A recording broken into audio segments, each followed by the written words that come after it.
আসসালামু আলাইকুম, welcome back to my channel.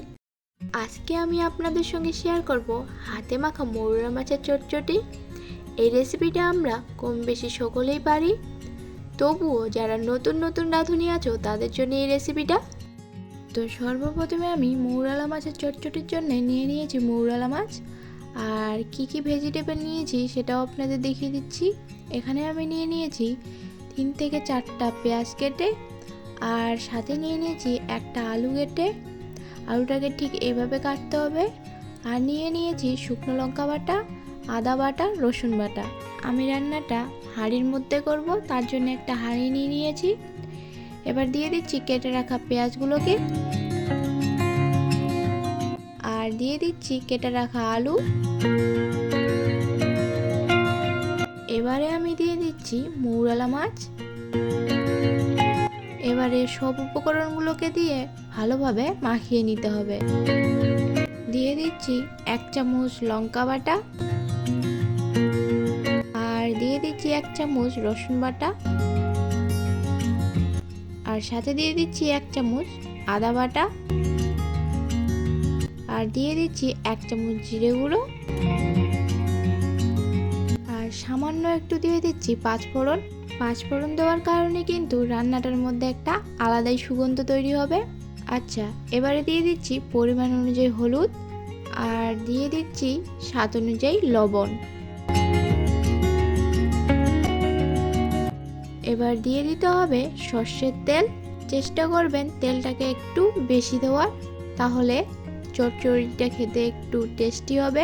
যে কোনো চচ্চড়ির সবজিতে একটু তেল বেশি করে দিলে খেতে ভালো লাগে। এবার সব উপকরণগুলোকে ভালোভাবে মাখিয়ে নিতে হবে।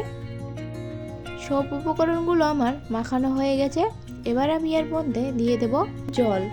জলটাকে একটু বেশি দেওয়ার চেষ্টা করবেন, খুব বেশি না, একটু বেশি দেওয়ার চেষ্টা করবেন, যাতে সবজিটা আর মাছটা এই জলের মধ্যেই সেদ্ধ হয়ে যায়। এবারে ঢাকনা দিয়ে এটাকে আমি চুলোর মধ্যে বসিয়ে দেব। এভাবে ঢাকনা দিয়ে এটাকে আমি ছেড়ে দেব 6 থেকে 7 মিনিটের জন্য। ফিরে আসলাম 6 থেকে 7 মিনিট পর। এখন আমি এটাকে ভালোভাবে নেড়েচেড়ে নিচ্ছি।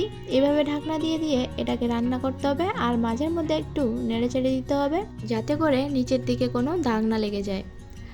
আর এই যে জলটা দেখতে পাচ্ছেন, এটা শুকিয়ে গেলেই কিন্তু রান্নাটা পুরো কমপ্লিট হয়ে যাবে। আমার রেসিপি যদি আপনাদের ভালো লাগে তাহলে ভিডিওটিতে একটি লাইক দিয়ে চ্যানেলটিকে সাবস্ক্রাইব করে পাশে থাকা বেল আইকনটি অন করে দেবেন, যাতে করে পরবর্তী ভিডিওগুলি আপনাদের কাছে পৌঁছে যায়।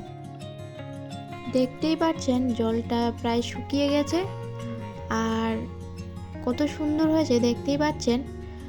এইভাবে যখন জলটা শুকিয়ে যাবে আর তেল বেরিয়ে আসবে, তখন এটাকে আমি নামিয়ে নেব।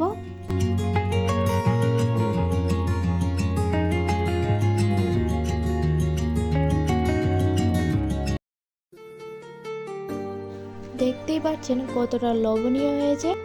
এই রান্নাটা করতে বেশি সময় লাগে না, আর খেতেও দুর্দান্ত হয়।